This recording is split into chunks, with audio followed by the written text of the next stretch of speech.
welcoming remarks from the Dean of AHAS KIRKHS.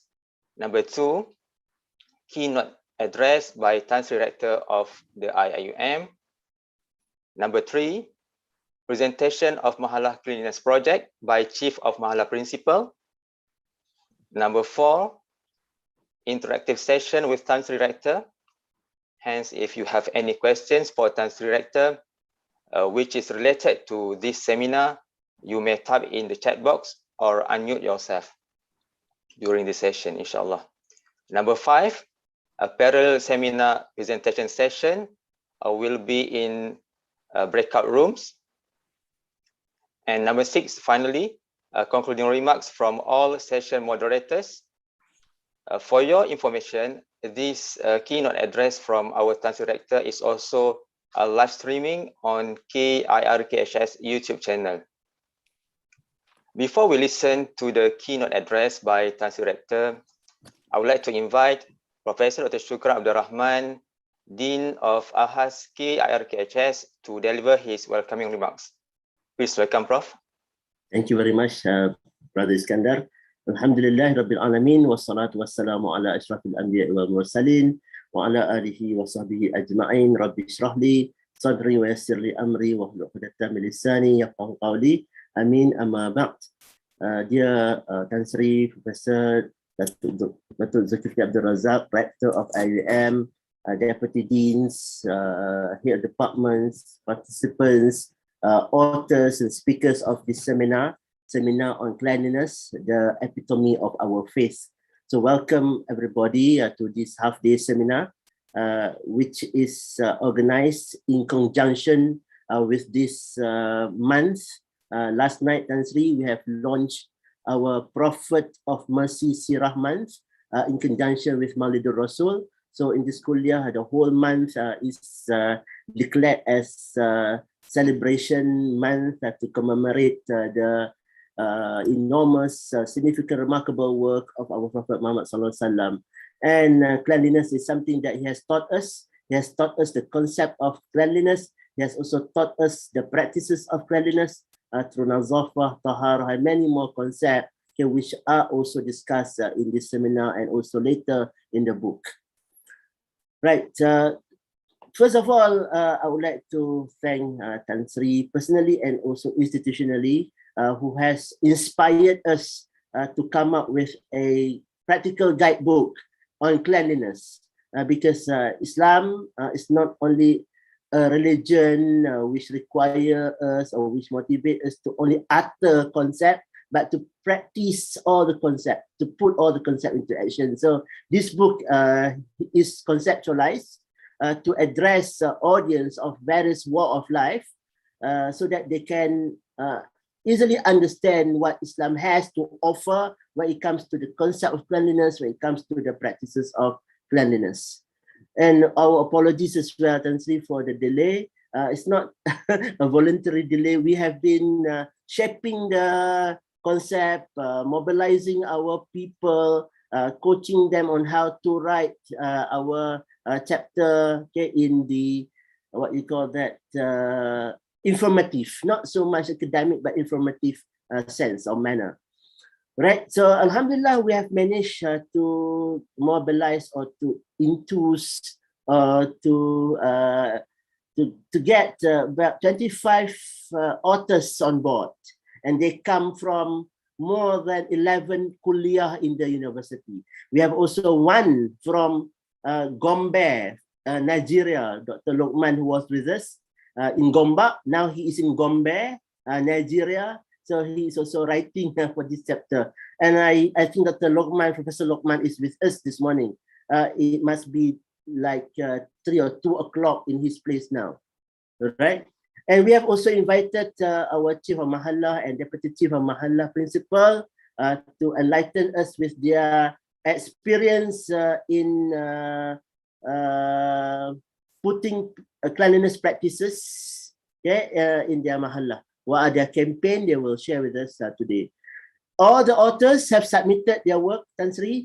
We have reviewed, we have suggested how to best write their article, And today they are going to present their articles, and hopefully they will gather good feedback from audience, and those feedback can be used to incorporate their chapter, so we can come up with better articles for the book.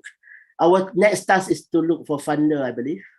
Hopefully there will be funders who are interested to fund the publication of this book. So once again, I would like to thank Tan Sri, Rector, for the enormous support, motivation, inspiration that he has provided. To Dr. Noh and Dr. Sharifah Fatimah, who are the co-editors for this book. To all authors, thank you so much. You have made it. Job well done. Inshallah, we'll make it a reality. To Brother Iskandar for making this seminar very smooth, and for all participants who have joined us this morning. So we thank all of you for your continuous support to the academic activities in this school year. So over back to you, Brother Iskandar. Thank you very much. Thank you very much, Prof. Shukran, for the welcoming remarks. And now we will listen to the keynote address by Tan Sri Rector. With great pleasure, I would like to invite Honorable Professor Emeritus Tan Sri Dato' Zulkifli Abdul Razak, Rector of the IIUM, to proceed with the session. Please welcome Tan Sri.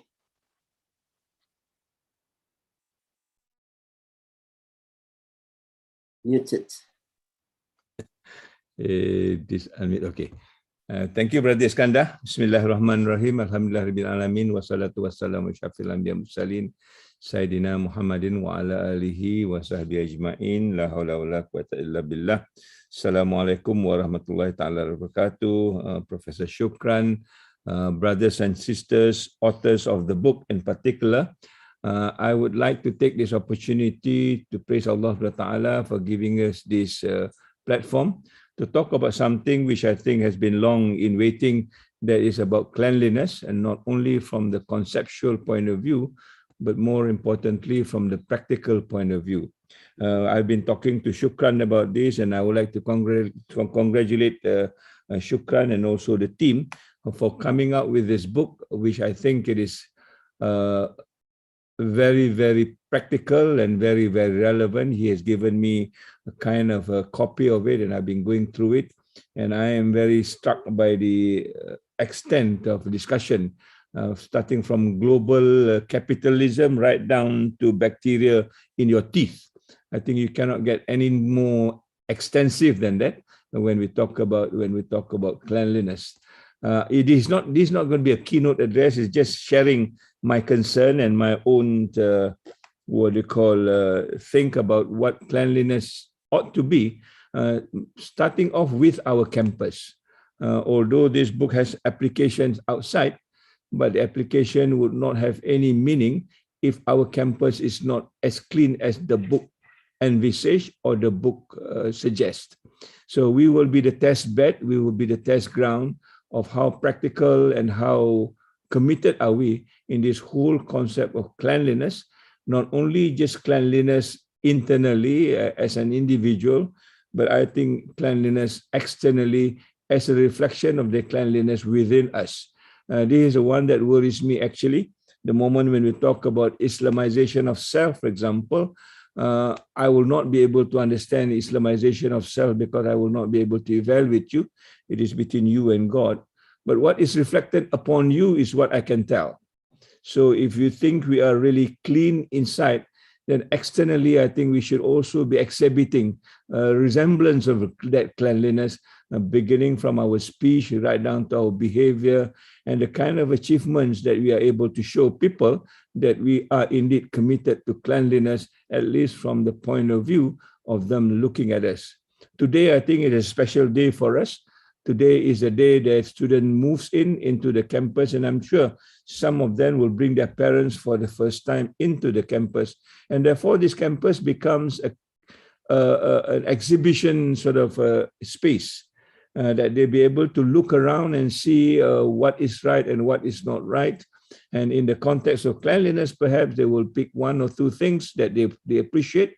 And of course, in Malaysian psychic, we always pick the bad ones. We seldom talk about the good ones.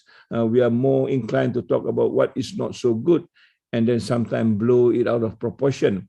This is the one that really worries me, when people pick things out of context and then portray this university as though it's not a university that meets its target, or a non-functional university. And once the bad perception is painted outside, believe me, it's difficult to bring it back. And therefore, I think as Islam teach us, when you can inhibit anything that will bring fitnah to us, I think we want to do that as soon as possible, so that this whole idea of perception could be dealt with in a more realistic way.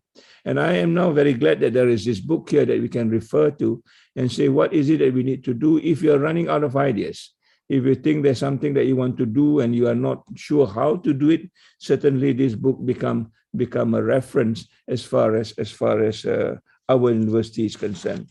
And after dealing with the university, then I think we can go down and tell people what to do. I think we have no right to tell people what to do if our own backyard is not clean, it's not looked after. I think we need to do that first. And this is the order of things that I hope that we can talk about today. How do we get this done in the university as we move forward, and then later on take it on to other communities outside, because we have demonstrated so that we can do this. And if we can't do this, then I think we need to try harder, so that we can also be the epitome of faith, as been mentioned, and more importantly, the epitome of practical examples of what a Muslim should do. I would want to just enlist a number of things that I think it is important for us to think of. Now, to start off with, the word garden to me means a lot of things as far as cleanliness is concerned. By virtue, I think when you talk about garden, we are talking about a place where we want to be in. A garden is a place where it celebrates diversity, it celebrates natural beauty, it celebrates a conducive places that we can, that we can sit down and reflect and also learn from what is happening around us as a creation of Allah subhanahu wa ta'ala. People draw lessons now from the environment. There are many inspiration of science coming from the environment. A whole discipline called biomimicry. Yeah, mimicry means to imitate. Bio is certainly the natural surrounding, and this discipline now has become a very major discipline where scientists draw inspiration from the environment as a very balanced sort of creation that could be put into technology, so that technology will remain balanced at the same time. So you have cliches like insectronics. In other words, people are creating electronics from the visualization or the presentation of what insects look like.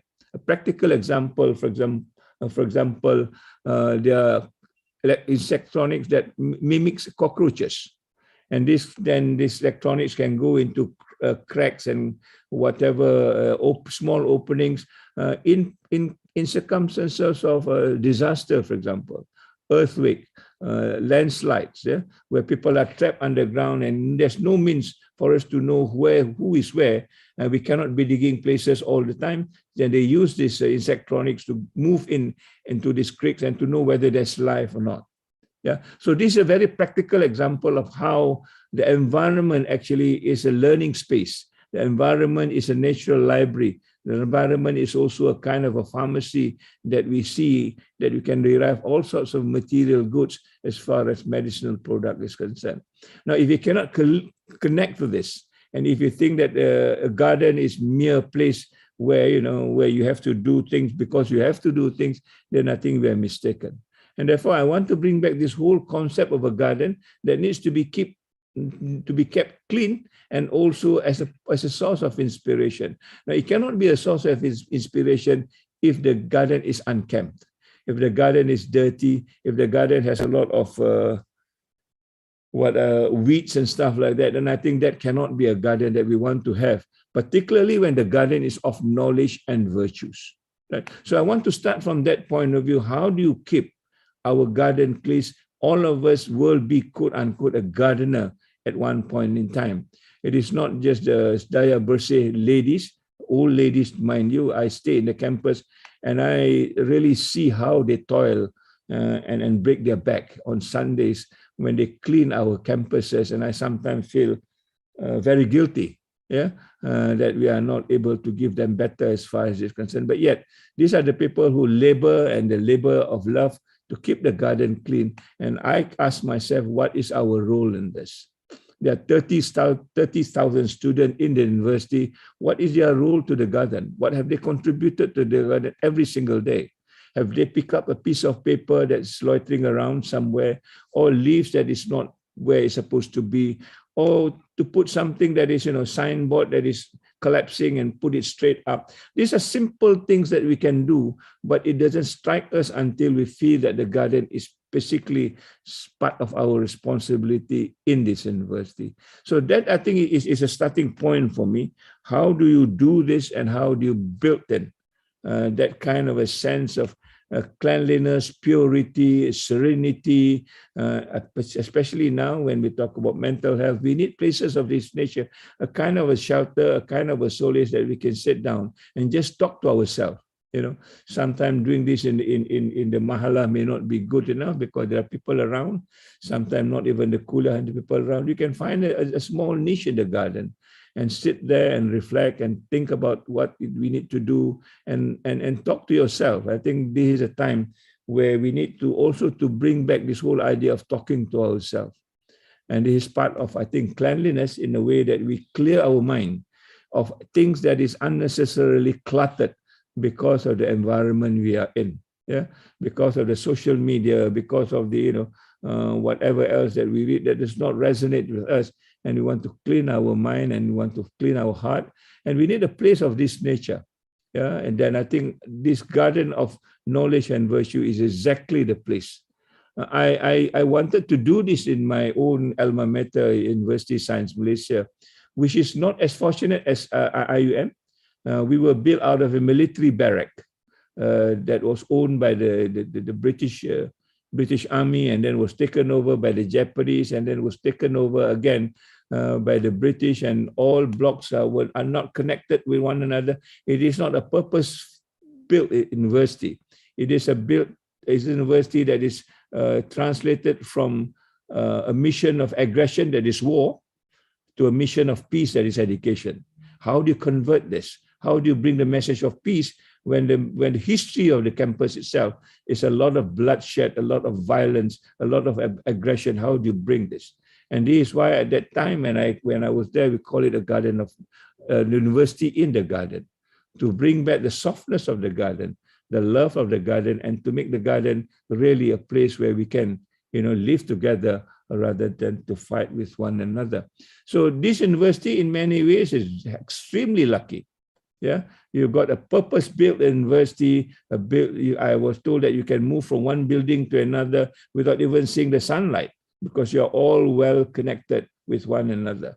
And it is something that we should be able to show as a showpiece to the world. I mean, there's not many universities of this nature that you can move from one building to another. But as you go through this subway, as it were, your heart will also bleed at the same time, because some of the subways are extremely dirty.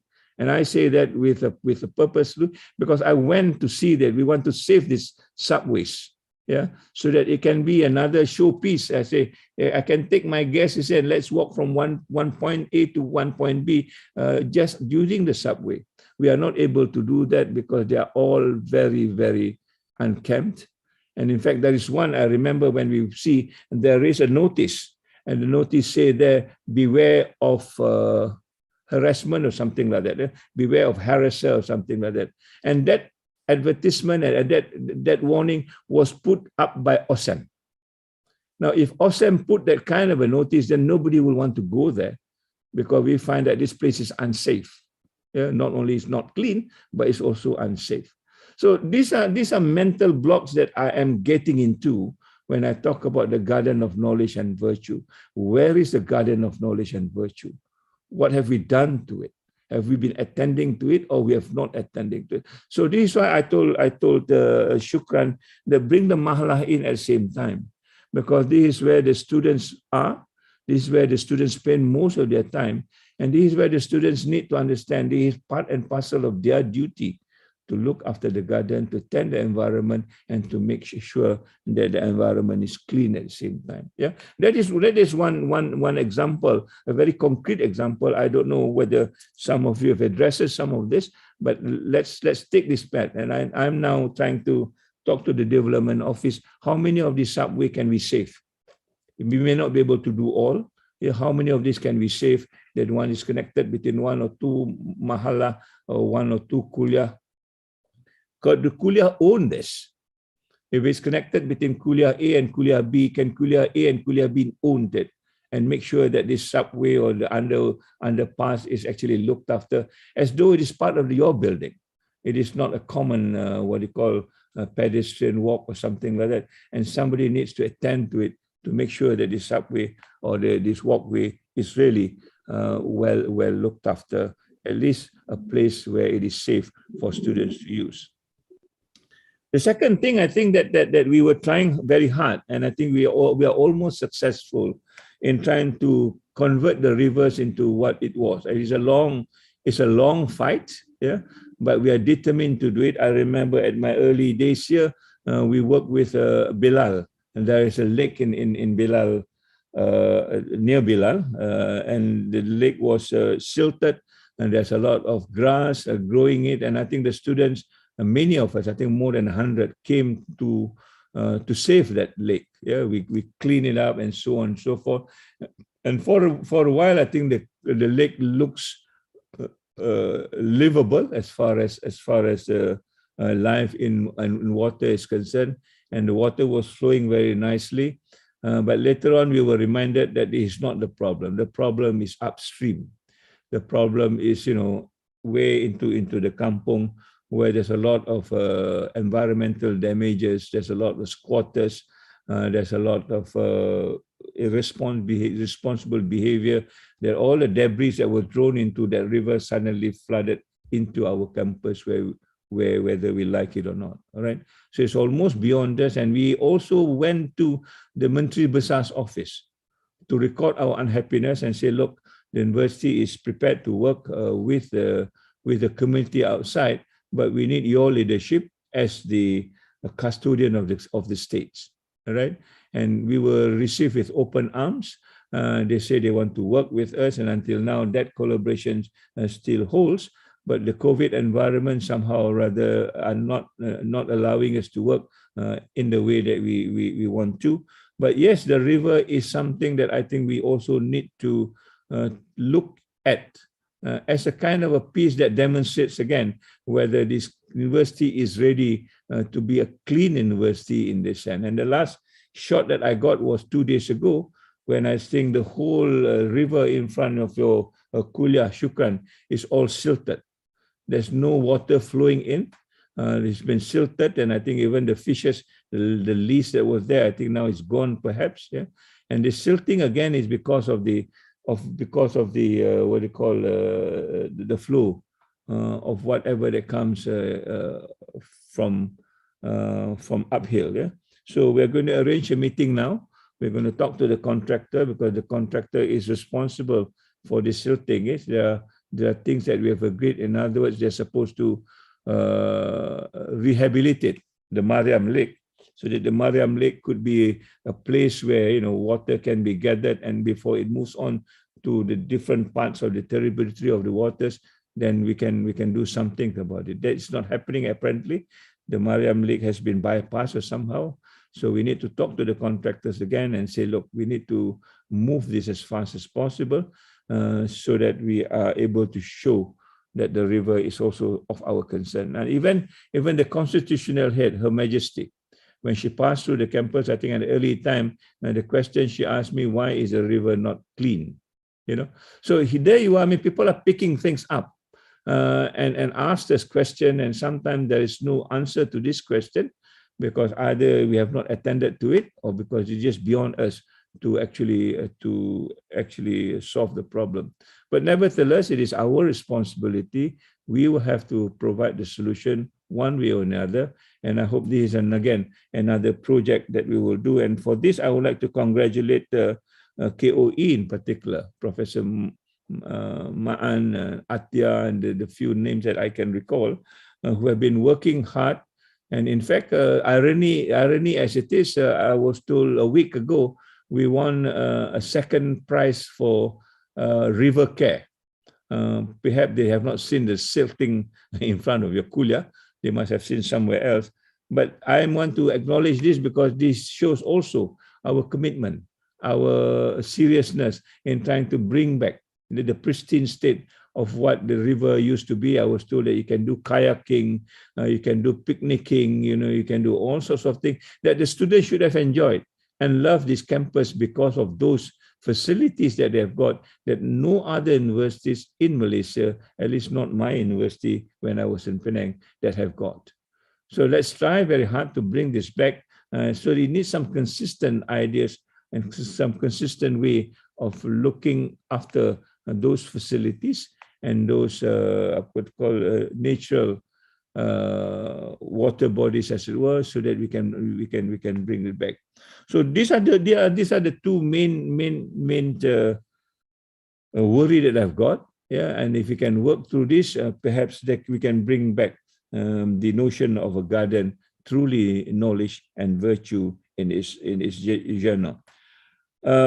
I will also mention to you what we are trying to do also. I think you know that we have started this whole idea of building gardens.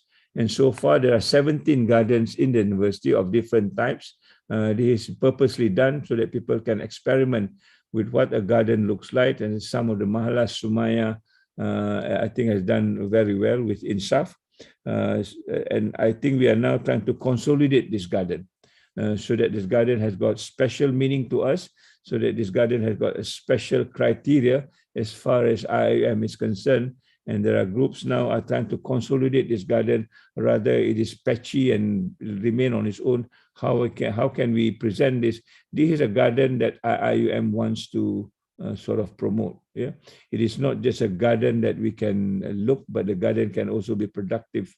People are producing a lot of vegetables, things that are eatables. I cannot mention some of them apart from just flowers and so on and so forth. And in fact, the people around my place, the guards, Daya Bersih people have started their own garden at the rector's sort of residence. And I'm proud to say that there is a garden also as parcel of my small contribution to trying to green this university as possible. So the last that I've heard now, students, a good society, I think. I've now talked to the administrators led by Madam Amina, and they want to work with administrators because they've seen the administrators in general have been making this garden workable, and they want to work with them and create their own garden. And we have given them a plot near, I think, in front of Kaet. And we are now thinking also of bringing in, what do you call, the outsiders as well, yeah, to tend to the garden as part and parcel of the contribution to this campus. So that is another effort that I think could be hyped up as a kind of example of what we do and trying to make this university a better place. Now, apart from the garden, I want to basically talk about Kuantan campus. Kuantan campus, from my point of view, has got a special niche. I think the internal space of Kuantan has been turned into a garden. I think this out of default, perhaps. I was told at one time that the air conditioning in some of the mahala wasn't functioning well, and they have to open their windows. Yeah. And I know for a fact that some of the rooms where, unfortunately or fortunately perhaps, the ladies are in, they turn their offices into a mini garden. And it was very nicely constructed. You know, she almost lived in a garden rather than a cluttered piece of papers like as in my room. They've got a garden around them, small potted plants placed nicely, and it becomes a beautiful sort of decoration and an internal decoration, as it were. Some of the offices, I know dentistry is one, if I'm not mistaken, that also convert their main office as another internal garden with potted plants and so on and so forth. So there's another notion of what quote unquote cleanliness would be in a very broad terms, and certainly bringing plants into the internal sort of space will help with, aeration, oxygenation, and so on and so forth. That is by the way, but of course it is important as we speak, given the environment that we are in now is very close environment, and COVID is telling us close environment is not a safe environment anymore. So we need to open up our windows and get fresh air in. And these are the new things that we may want to think about as we talk about cleanliness and how to live healthy in this particular set. So that is one. But the major challenge, this is my major challenge, is about the toilet itself. I do this because there have been remarks from people. One of the remarks that I can share with you will say like this: Tan Sri, we cannot take a wudu in your toilet because it is dirty. Whether it's right or wrong is not for us to contest, but this is the impression that people got. I also have got a remark from a conference in India that talks about, this in India, mind you, yeah. And they say that I like your campus, but the toilet is not clean. In other words, our reputation has exceeded us. We're supposed to be known as a university of choice, but somehow or rather our reputation as far as toilets has gone beyond our borders. And this is the one that worries me. I mean, no matter how good you are, you can say you're world class, but if you cannot tend to your toilet, then people will ask, what sort of world class is this? Because the toilet belongs to everybody. We used it. We create our mess there, and we should be responsible for cleaning the mess. And if we can't do that, then I think we are not prepared for this struggle to make cleanliness a reality within university. And it's worse if people start comparing us to other toilets around the world, which belong to the non-Muslim, and particularly the Japanese, where their toilet is better sometimes compared to our offices. They're very clean, and I do not have to describe that. But this is the challenge that I'm having as I move internationally and meet people and talk about what the university is all about. Things that surprises me are all these kind of things. Why is the toilet not clean? How do this? And therefore, I think in our building, the MAR building, we have been trying to experiment with this. I mean, this in old building, no doubt.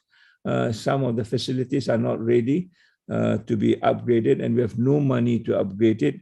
But we have spent, I think, a number of initiatives to rehabilitate, to renovate, not in the real sense of the word, but to make it look clean and presentable. And I think if you don't believe me, you can come to level 5, the ladies' toilet. We have now redo it.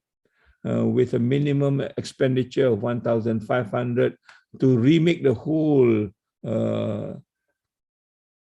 decoration in the toilet so that it becomes presentable. Why level 5? Because level 5 is where the banquet hall is. Level 5 is where the Senate hall is. Level 5 is where most of the guests comes. And when the guests wants to use a toilet, then we need to show them the toilets are also equally presentable. And now that I think the toilet has been done, but we are so worried to open the toilet so that it does not become degraded again, because it's not just the toilet. I think it's a habit of using the toilet at the same time. The culture may not be there, and therefore we want to bring in the culture at the same time. And this is where I think your book is very important. And therefore, in Mahala, we do the same thing. I think some of you, we've got a toilet competition. The students are given 250 ringgit and ask them to beautify the toilet, and they create miracles, I would say. Yeah, the toilets were turned upside down in a good way, that you cannot recognize this is a toilet that it was used to be before. So there is in other words, there is an incentive. There is a capacity to actually make the toilet better than what it was, only that it is not part of the culture. And how do you bring this and make it into a part of the culture is again the notion. So I don't know what is the state of the toilet now, well, since the competition is over, or do you do this just for competition, or do you do this for a larger purpose to make sure that the toilets are kept the way it should be as far as the mahala is concerned? I guess some of the principal will be able to make some remark on this, and this is something that I think we can go on working if this is what we think it is important for us. And finally, certainly the mosque itself. I think the cleanliness of the mosque is not too bad, but it's not too good either. And I will tell you why, because there are a philanthropy that comes to my office and say that we want to now refurbish the mosque. I told them, why do you want to refurbish the mosque? The mosque still can be used. And from their dimension, it is not good enough. They want to spend money to redo the carpet, to change the audio system, to do many things that is beyond us in terms of finances. And they say they want to spend money on this, and they want to do not only on the fourth floor, they want to do on all the floors that it is in the mosque, you know. And I sat down and I talked to the mosque people, and they say, no, we don't want to put money in something that we think we can do ourselves. So this is again a question of perception. We think the mosque is okay, but people who visited the mosque and say it's not okay, and their expectation of a mosque is rather different from us. And this is a fight that I think we are having. You know, what is okay and what is not okay from whose perspective? And this is where I think your book becomes very important. And this is a perspective that we think we want to hold on to, so that this perspective could be shared with people around the world. And certainly, I think mosque is something which is very, very central to us. And if people make comments on our mosque, then I think we need to pay attention to. And that's three days ago, I think we have got another webinar, and we are very fortunate to have a brother who graduated from IRK, Shukran, namanya Azhar, if I'm not mistaken. He works in Singapore, and he works with the media, but he's also an active participant of the mosque in Singapore. Yes. And over that, I think you were there. Maybe we asked him, how do Singapore, where Muslim are minorities, can look after the mosque so well that we here, the Muslim majorities, are not able to do this? Yeah. So in fact, I give him an assignment and say, look, can you come back and look at our mosque and tell us what are the Singapore experience that we can learn from, so that our mosque will be as good, if not better, than the one you have in Singapore. And he has promised me to do that. And I hope he will come back as an alumni to help us to make sure that our mosque is at least at par with the one in Singapore, where the government does not give a single cent.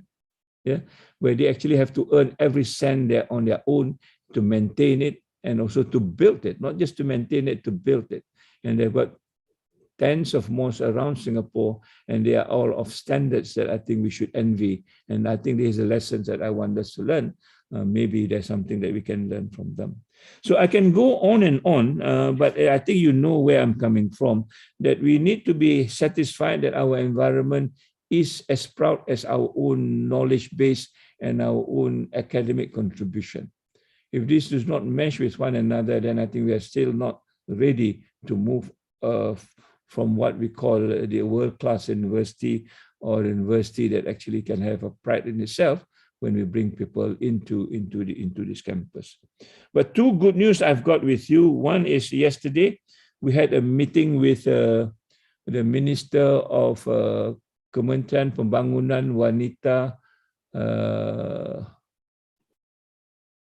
Keluarga dan Masyarakat, yeah? YB Datuk Sri Rina Harun. And this is in the context of trying to build Masyarakat Sejahtera. She has got a program called Masyarakat Sejahtera that was announced, I think, way back in Terengganu, but they have not done much about it. And I think recently, you know, that the Prime Minister has announced something called the Key Happiness Outcome. And this is his way of telling whether our community has moved on not only from the tangibles to the intangibles. Now, the word happiness actually ring a bell very quickly, because we know Bhutan has got this whole idea of a gross happiness index, as they call it. And we are worried that the happiness that we are going to embrace is a happiness that is more equivalent to the Bhutanese happiness rather than the Islamic happiness. Islamic happiness means, what we are trying to do here. The word sejahtera becomes an issue. So there was a paper from IIUM, and we were suggesting, let us build what we call a Secretariat Masyarakat Sejahtera. In other words, whatever we learn from the university, the spillover is within our own community. Yeah, so if you do not know, I think the university is also working with 10 other boarding institutions given by KPM to us to convert this into what they call a Sejahtera school. And these are schools like TKC, MCKK, Tun Fatimah, Shah Alam, all the good performing schools that we are now working with them. And the question that we ask, after the school, what? Yeah. So this is where we told the YB, after the school, we want the school to work with the community outside. So whatever they learn in the school, they will then spill over with the community, and the community can be part and parcel of that activities of trying to bring kesejahteraan of happiness, if you will, into the masyarakat. And Alhamdulillah, this was well supported by the other members of the committee, and we will be, quote unquote, one of those people who will run this Masyarakat Sejahtera. And certainly your book, I will see the immediate relevance to this. Yeah, that your book could be a source of material that tell them, look, this is part of Masyarakat Sejahtera, the cleanliness that you want to know, and the very aspects of it. But again, my caveat would be the book will have no worth if the campus is not as sejahtera as we preach in the book. So it has to start with us, with this campus. And I am sure with this commitment, inshallah, we are also committed to make sure and demonstrate that we are able to do this, the society that we have got with all the facilities that I've mentioned earlier, we should be able to do this. One last thing that I want to share with you is we are also committed now to transform the Al-Ghazali Walk into a real Al-Ghazali Walk. In other words, full of knowledge, full of serenity, full of cleanliness and whatever we can put. And I think we are going to work with Kaed on this, starting off with the courtyard in front of the mosque. Yeah, the courtyard we intend to convert it into really another garden of knowledge and virtue, where students can sit in and talk about whatever they want to talk and find a peace of mind there, a place that is really dedicated for this need, for this idea of bringing back what Al-Ghazali stands for. It's a big task, but I think we need to demonstrate it that we can do, and inshallah, I think we are getting help from many parties, and I hope you can be also part of this. So sorry if I sound long-winded, and so sorry also if I sound very grouchy in the morning of a Friday, but this is my only opportunity to talk to you, people who have contributed significantly to the book, including Brother Lokman from Gombe. I think Gombe is a vulgarization of Gomba, I think, isn't it, Lokman? But I now know there's a team who are very dedicated to this, a team that actually will put their hearts and mind of how do we reclaim back this garden of knowledge and virtue of ours and make it an epitome not only of faith, but also of practical example for people who wants to come and work with this university. So I would like to end by thanking you so much from the bottom of my heart and behalf of the university, and make dua on this blessed Friday that we are given the courage to make this change, and also to keep to our cause in trying to convert the university into a pride of our own. So wabillahi taufiq wa hidayah, wassalamualaikum warahmatullahi ta'ala wabarakatuh. Thank you very much. Waalaikumsalam warahmatullahi ta'ala wabarakatuh. Amin for the dua. Thank you very much, Tan Sri, for the thoughts, for motivating us, as well as for inspiring us. You also shared with us the university's planning So thank you for that. Distinguished audience, brothers and sisters, our Mahala has organized Mahala Cleanliness Project recently. To enlighten us on the project, we will be listening to a short presentation by the Chief of Mahala Principal, Dr. Cik Razi Jusoh. Please welcome Dr. Cik Razi. Assalamualaikum warahmatullahi ta'ala wabarakatuh. Thank you, Brother Master of Ceremony, Brother Nur Iskandar, our Honorable Tan Sri Professor Emeritus Zulkifli Abdul Razak, Director, International Islamic University Malaysia, respected Dean of KRKHS, Professor Shukran Abdul Rahman, ladies and gentlemen, Alhamdulillah, praise be to Allah Subhanahu wa Ta'ala for the great opportunity to be part of the webinar this morning, inshallah. So I just want to share with you a bit of extension what has been said by Honorable Tan Sri with regard to Mahala competition. Last year, about 11 months ago, we had Sejahtera Toilet Hygiene Competition from 19 November until 21st December 2020. And this competition actually is inspired definitely by Tan Sri himself. And as we know that from the United Nations, the World Toilet Organization, concerned about the lack of universal human attention to aspects of hygiene in their daily life. So therefore, on November 19, every year around the world Toilet Day was celebrated. And the project was under purview of the Office of Deputy Rector, Student Development and Community Engagement through the Council of Principals. Then the program was in line as well with the governments to make Malaysia a beautiful, attractive and clean country in all aspects, including facilities in toilets. Ladies and gentlemen, as we aware, toilet hygiene seems to be a common issue to others.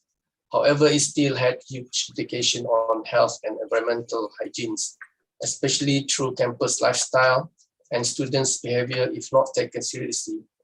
If we remember what has been stated or written by Professor Datuk Sri Architect Dr. Asia Abdul Rahim, who had written a very important article entitled A Concept of Clean Toilet from the Islamic Perspective. She mentioned that in Malaysia, where the majority of its population is Muslims, and even though we have proper toilet facilities everywhere, most of them are terribly maintained and ill managed, posing severe safety risks and hazard to users. Foreigners, especially from developed countries, always leave a cynical and embarrassing remark for us Malaysians. Like, for example, they say, "We love your Petronas Twin Towers, your super expressway and all your world-class infrastructure, but why are so many of your public toilets are so bad and unhealthy?" And as we know that in the Quran and Hadith also mentioned about the importance of cleanliness as what has been written by our writers in the book and so on and so forth. So because of that, initiative has been done, and then the competition was held. The program had taken place at Al Mahallah in Gombak campus of the International Islamic University Malaysia from 19 November to 21st December 2020. And only one toilet washroom from each Mahallah was evaluated as a model, while the rest are expected to be carried out separately in different programs and events. The cost, the budget allocated is around 7,140 ringgit, and Mahallah decoration fund is around 420 ringgit times 17 Mahallah. Right? So the breakdowns is about catering, for care, meeting, everything. So altogether, that was the budget. And then the tentative program for the competition from 19 to 26 November, there was an online registration. Okay. Next slide, actually, two after that. Okay, because we are shortage of time. On 17th to 17th November until 20th, 19 to 26, so 27th December is a duration, and 21st until 23rd December was judging day, and then on 26th December was closing ceremony. Okay, so what students have learned from the program? At the very least, from that program, students, participants, as well as the student as a whole, can understand and then try to keep toilets in a good condition, because to keep it in good condition requires for good teamwork, and it also helps to strengthen positive relationship among students. And to maintain toilet as hygienic as possible is not an easy task to have to do it, but of course need to have cooperation between one and another. And the third is to have an empathy with the cleaners who consistently working so hard to sustain the toilet, as what Tan Sri has described to us just now. And lastly, to make students aware that if a simple and basic requirement for themselves they cannot manage, what more to face a greater task ahead of them. So from the competition, the winners for male Mahalla or Mahalla Bilal as the champion, followed by Mahalla Siddiq and Mahalla Salahuddin. And for female Mahalla, Mahalla Asia was the champion, followed by Mahalla Halima and Mahalla Amina. So all in all, ladies and gentlemen, that was event happening in Mahalla, and we inshallah consistently will be doing that, especially when students keep coming to this university starting from today. Inshallah, more programs with regard to clinic activity as well we are going to plan and also do to at all Mahalla, inshallah. So ladies and gentlemen, before we end, let's watch a video with regard to the Mahalla, and then inshallah probably better and more programs with regard to this will be done in future, inshallah. Okay, thank you so much and enjoy the video.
Thank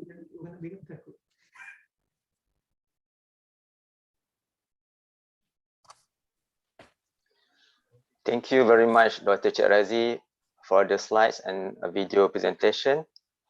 Moving on, I would like to invite the participants to interact with Tansi Rector regarding our topic today. You may type your questions, if any, in the chat box or unmute yourself. I just want to interrupt what apa ni Dr. Cik Razi cakap tadi. I think the video is still in the YouTube. I mean, what you have seen is just a snippet. If you look at the whole video, it will blow your mind. You know, that we can have a toilet of this stature, but the question is how far can we maintain it? Yeah, I think maknanya there's a capacity that we can do this. It's a question of the will now rather than just the way. Thank you. I welcome any question that you want to ask.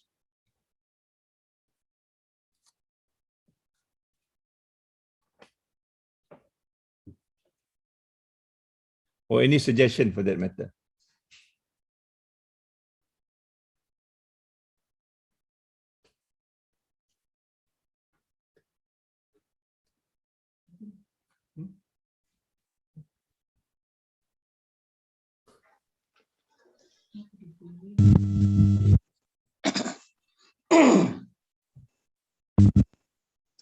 Assalamu alaikum warahmatullahi wabarakatuh. Waalaikumsalam, Prof. Luqman. Please welcome. How are you, sir? Alhamdulillah, how are you? I just read your email. Thank you so much for participating. Thank you for compliments. Though we are in 3 a.m. here, but I still really enjoy your speech as usual. It is very thought-provoking, and which is a challenge for KRKHS to take challenge. We believe that in KRK, we will do our best.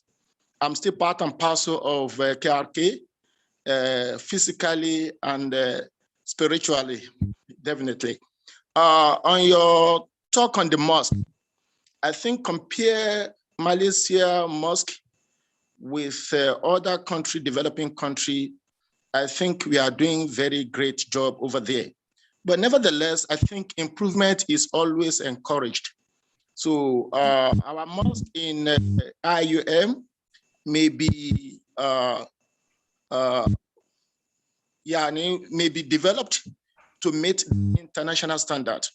Though we are going to that area, but with your support, I think we can lay example for the whole world that the mosque is supposed to be like this. And that is why I target my chapter on the cleanliness of the mosque, so that everybody can see the model of IUM in building the mosque, maintaining the mosque, taking care of the cleanliness of the mosque. Probably all over the world, they can replicate that and establish that norm all over the world, and the credit will be for IUM. Thank you very much for pinpoint that area, and I believe our able dean of KRK will work on it to make sure that we realize that as soon as possible before the end of your tenure. Thank you very much, Jazakumullah khair jaza, for accommodating me. Thank you, Brother Luqman. I think talking about the mosque, I think you probably also know that the Cambridge has got a new mosque now, and it is now bidding for one of the best architectural wonders in that part of the world. So there you are. I think there's a mosque in Cambridge, which is not even a Muslim university. And where are we in this kind of thing? I mean, these are the benchmarking that we need to keep talking. Among developing countries, we are fine, but that is not our final sort of destination. We want to showcase that we are better than anybody else, given the tradition that we have got. So it's a constant challenge. I really appreciate your chapter. Your chapter is one of those that I read very quickly because I was talking to Azhar, our alumni, about it. So I really look forward to working towards what you have said in your chapter, inshallah. Thank you very much, Luqman. Take care. And go to sleep now. It's 3 o'clock. I will try to have a nap.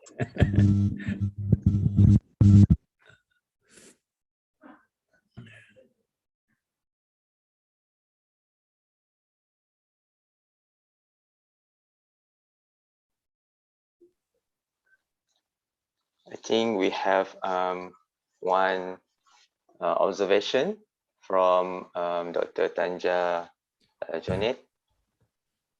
Assalamualaikum, good morning, Tan Sri and everyone. I'm sorry, I have some issues with Zoom today. I would like to add my observation that the cleaners and cleaning contractors need to be educated as well. Sometimes there is a discrepancy with their idea of toilet cleanliness, so-called.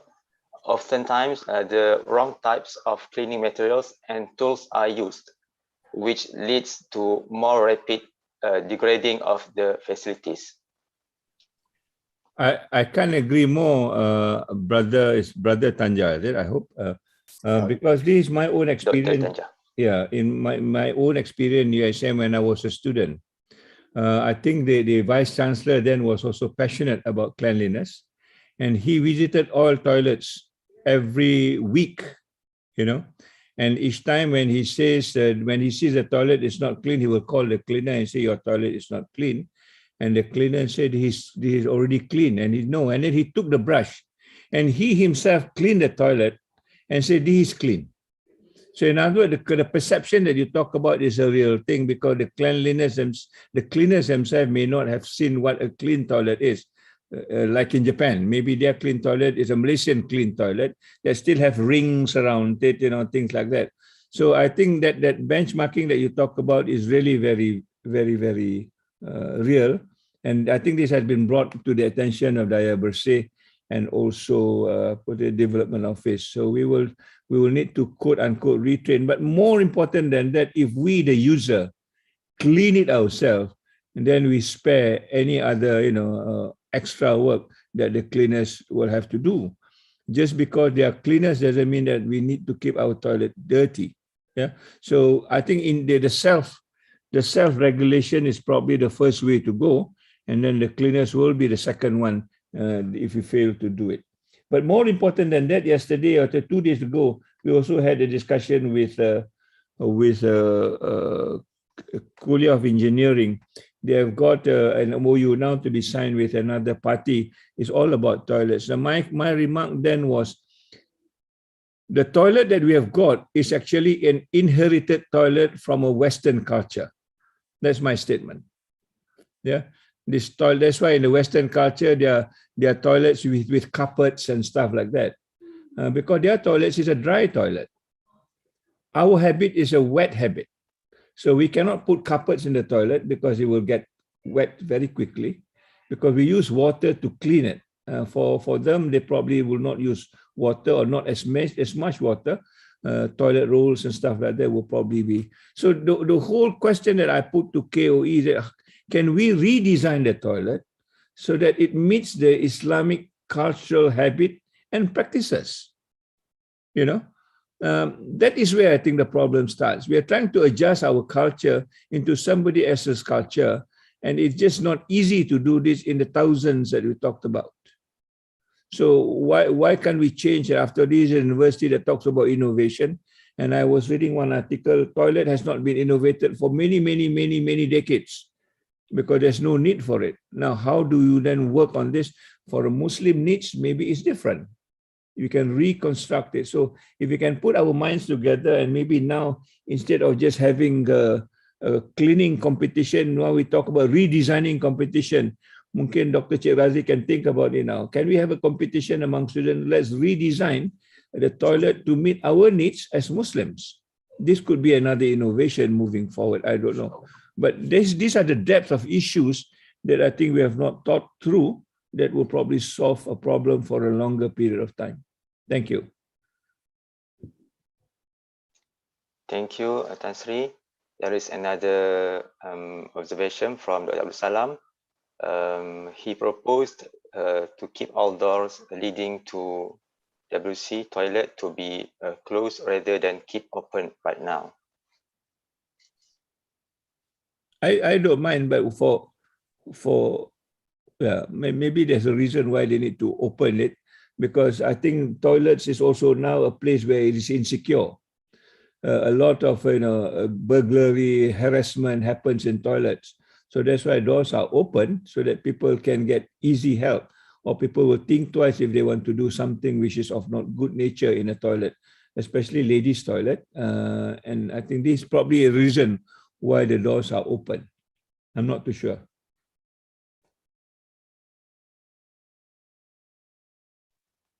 Thank you, Tan Sri, and the audience for your participation in the session just now. Now we are going to have parallel presentation session in breakout rooms until 11:30 a.m.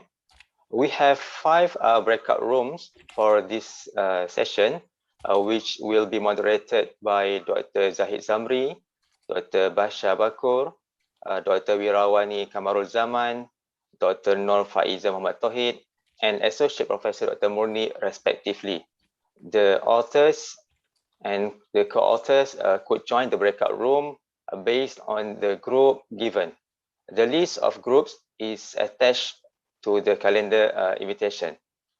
While for the audience, you may choose to join any breakout room at 11:30 a.m. I would like to invite all participants to rejoin the main room for the concluding session.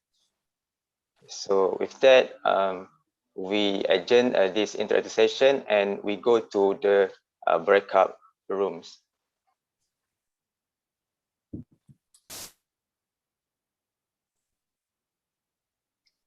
Thank you very much, Tan Sri, for joining us. Thank you, Tan Sri. Shukran, I will join you again. I have to go and see the student registration for a while. All right, I hope I can come back to join your concluding session, inshallah. Thank you. Yeah? All right. Thank you. Good, Tan Sri. Thank you, Tan Sri. My pleasure. My pleasure.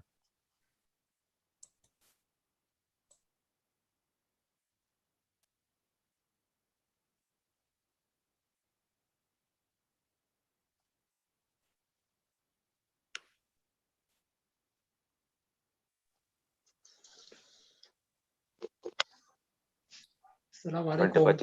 Waalaikumsalam, Dr. Bashar. How are you? Fine. How to join the breakout room? Now, are we in our room now, or we have to join? No. We have to click the breakout rooms icon there in your screen, on your screen. I cannot. How to see it? I think it is on the left. Breakout This room. one? Okay. Then you have to choose based on the group.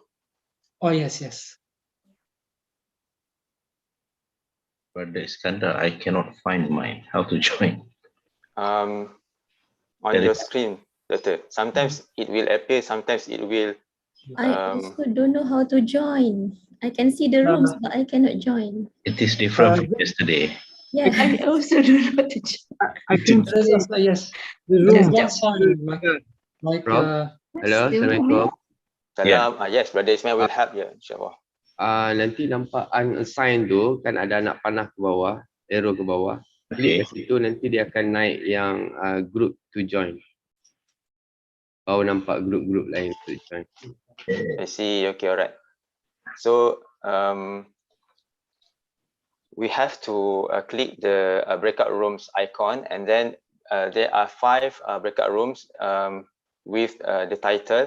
So the title is can be referred to the list given on the calendar invitation. Let me help the But I cannot authors see and mine. Brother Iskandar, I cannot Yeah. see myself.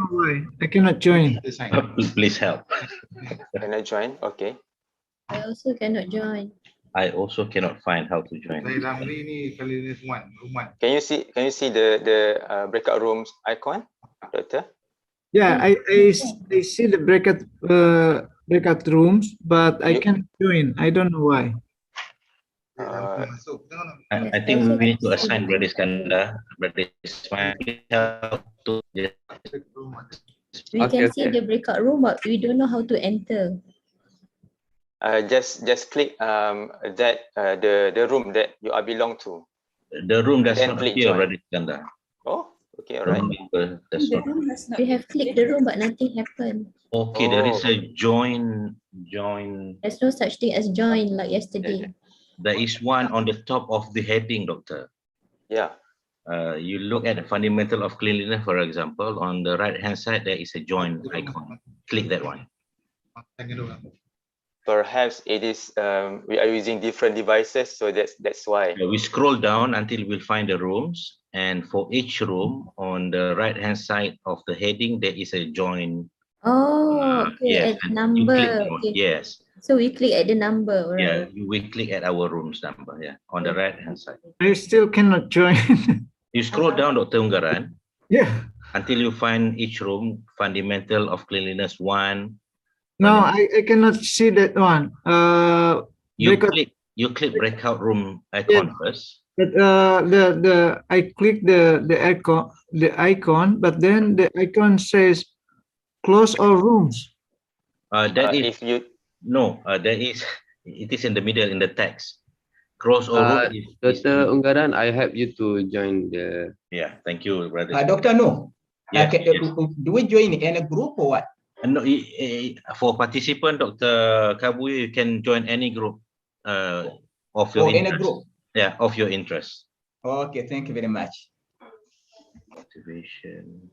Dr. No, Assalamualaikum. Salam, Dr. Yesterday we had 5 rooms, right? Yes, correct. Yes. Today we have what I only see 2-3 rooms. I don't see room 5. Room 5 is on. Now they are using heading cleanliness guide to the last one, Dr. Murni. They don't use number of room, but they use the heading guide on cleanliness 2. That is room 5.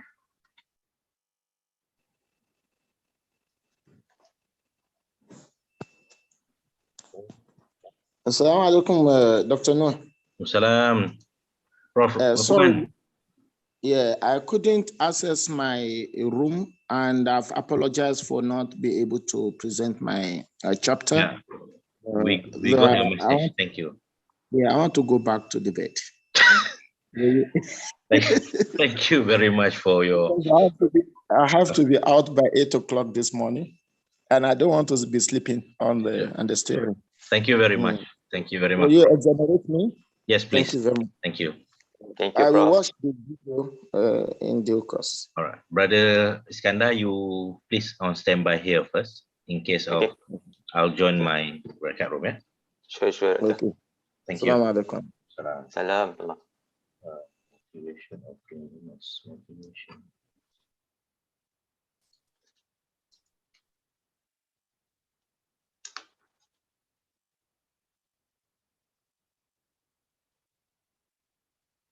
We still have participants here, so the participants are free to choose any breakout rooms.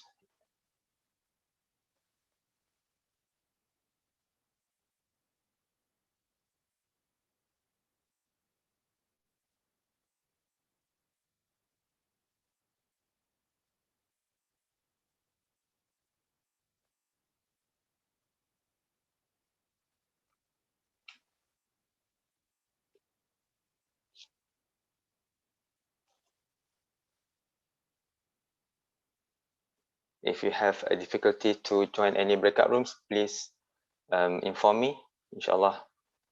If not me, perhaps our technical team will assist accordingly, inshallah. Brother Iskandar. Yes. Just please give their name and we will assign it to the room. They are public. I mean, not the author or the authors or the co-authors. Ni you ya. Ya tahu. Maksudnya sekarang ni yang tinggal ni semuanya adalah peserta, bukannya penulis. Yang will not join any room. Tak, dia boleh join tapi dia boleh pilih sendiri mana-mana. Okay. If they have difficulty, just inform lah. Sure. Thank you. Assalamualaikum, Brother Iskandar. Salam, Dr. Madiana. Sorry, saya baru masuk, minta maaf. Macam mana saya nak masuk breakout room ni? Saya nak masuk yang nombor 5. Contohnya Dr. Nombor 5, Dr. klik ada breakout room icon. Dr. pakai handphone ke ataupun pakai laptop? dia different device, dia apa tu icon tu ada kat tempat lain kan.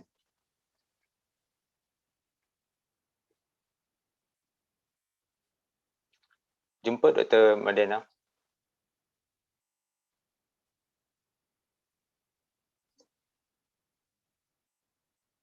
Dah join.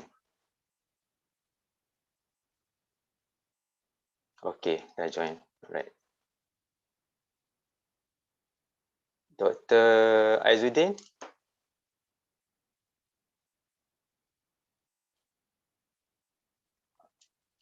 Dr. Aizuddin.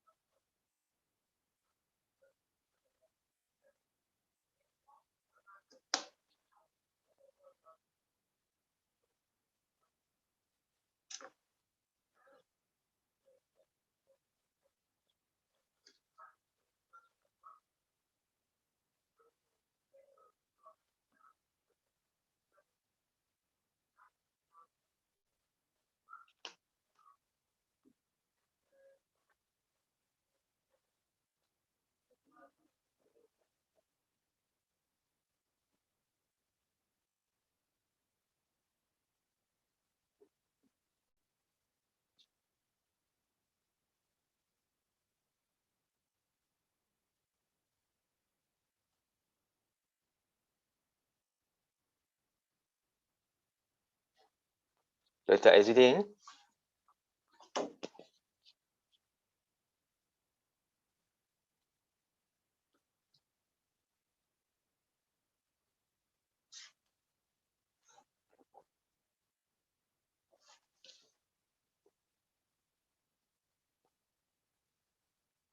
Assalamualaikum Dr. Aizuddin. Can you hear me?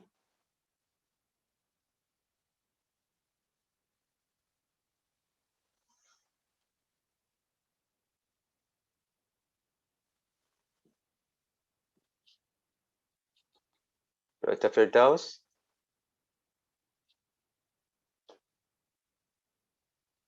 Can you join the breakout room? I think Dr. Firdaus is should be in breakout room 2. Dr. Aizuddin should be in breakout room 1, entitled Fundamentals of Cleanliness 1. Dr. Firdaus. Berarti sekarang Ya, nak Dr. masuk Firdaus. macam mana? Di breakout room tu? Doktor dekat pakai laptop. Doktor pakai handphone ke ataupun laptop? Saya pakai tab. Pakai tab. Saya tak pasti kalau tab, tapi dia ada breakout room icon sama ada bawah ataupun kat belah kiri atas. Okay. And then doktor klik that icon tu. Ada keluar apa doktor? Okay. Oh ya, dia kata ada fundamental cleanliness 1, 2, motivation. Betul.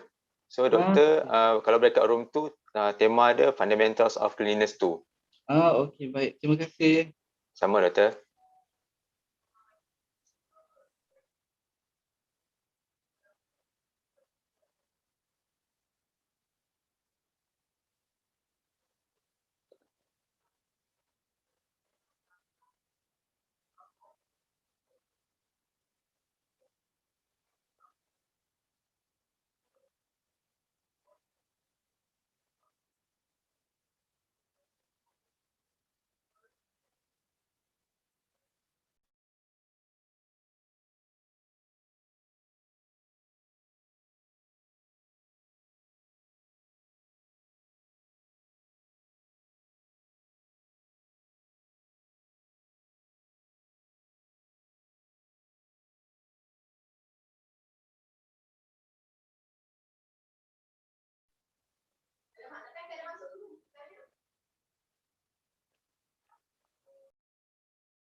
Prof. Osam, do you want to join any breakout room?